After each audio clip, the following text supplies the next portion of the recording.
Assalamualaikum warahmatullahi wabarakatuh. Nama saya Yogi Ramadandi, jurusan Manajemen Dakwah kelas 5B. Saya akan menjelaskan tentang dampak COVID-19 terhadap sosial ekonomi di Indonesia.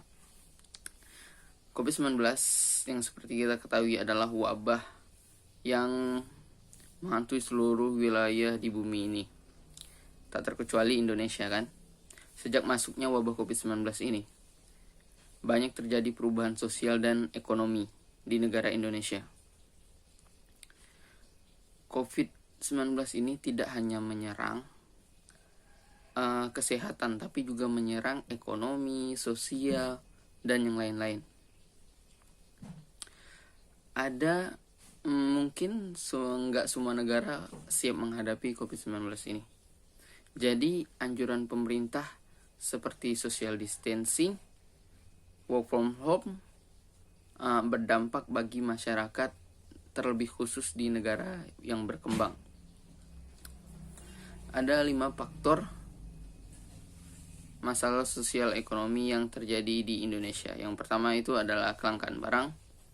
Kedua itu disorganisasi dan disfungsi sosial. Yang ketiga itu tindakan kriminal. Yang keempat itu melemahnya sektor pariwisata. Yang kelima itu adalah angka kemiskinan dan pengangguran meningkat. Terus untuk kelangkaan barang. Pertama saya akan jelaskan tentang kelangkaan barang. Pada awal-awal masa COVID-19 ini, dan salah satu pencegahannya itu menggunakan masker kan, dan juga menjaga kebersihan tangan, dimana orang-orang yang membeli masker dan hand sanitizer ini karena panik, mereka membeli banyak untuk disimpan, sehingga membuat orang-orang yang lebih membutuhkan itu sulit mencarinya. Seperti itu. Sebenarnya perilaku ini tuh nggak salah, tapi ya nggak benar juga, karena ada oknum-oknum yang kurang bertanggung jawab, yang dia membeli dengan harga yang normal dan dijual dengan harga yang sangat tinggi. Itulah yang membuat kelangkaan barang, dan barang itu mahal.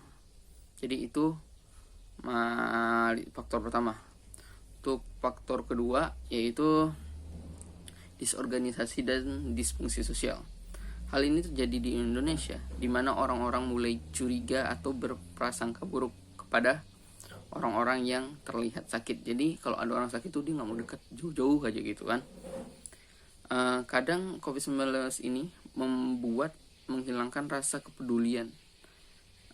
Seperti ada kasusnya tuh dulu pada masa awal-awal COVID itu ada orang yang memesan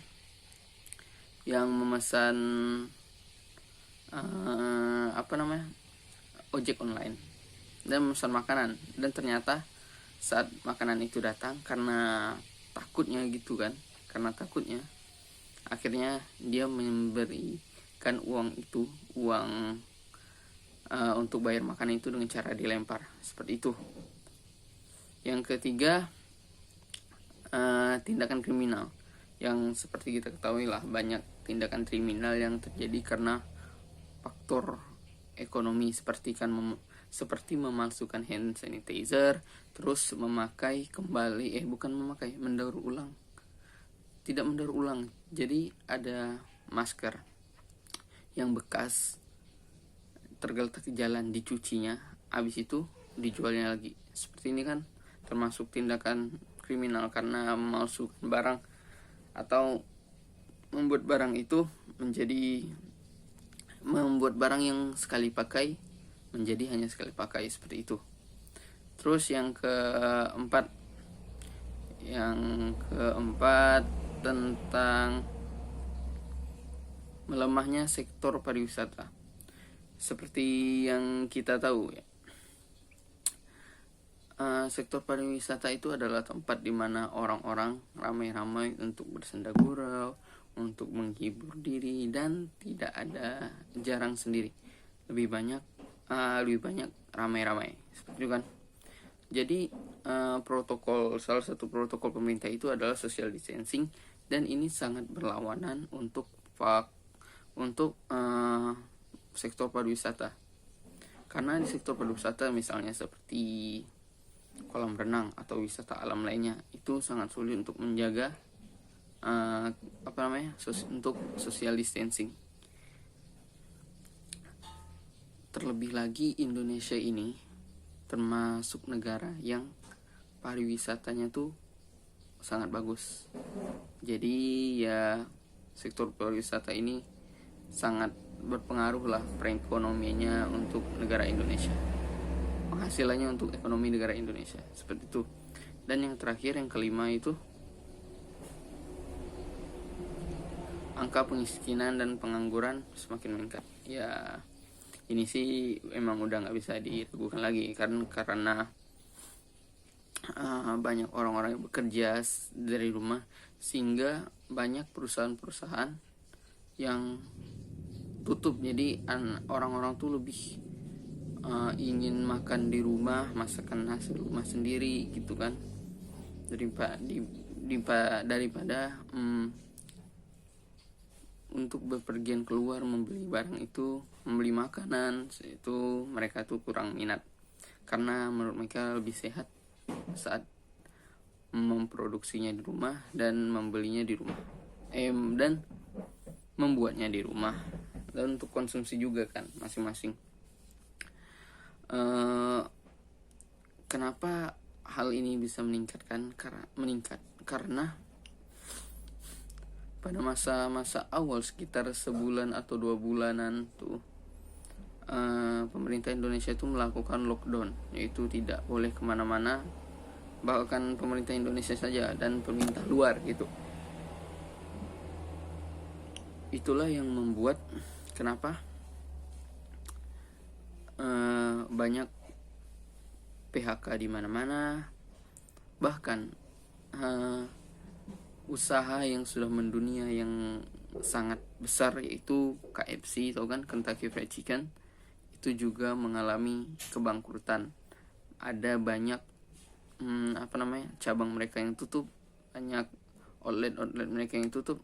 Bukan hanya itu, seperti Pizza Hut juga, karena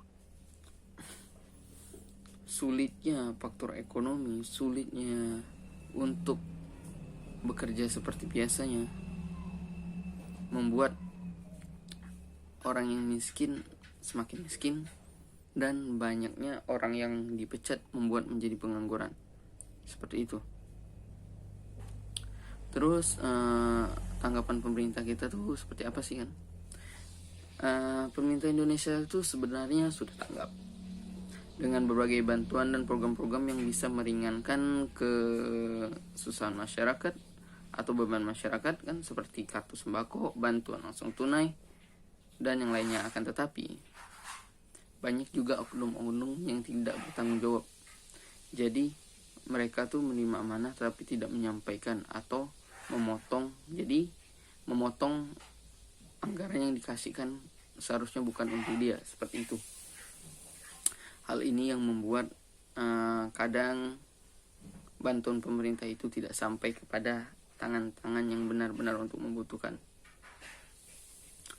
Ya bagaimana kita sebagai masyarakat Indonesia tuh, ya kita harus ikut anjuran pemerintah, dan kita harus tetap rajin berdoa dan bertawakal kepada Allah Subhanahu wa taala.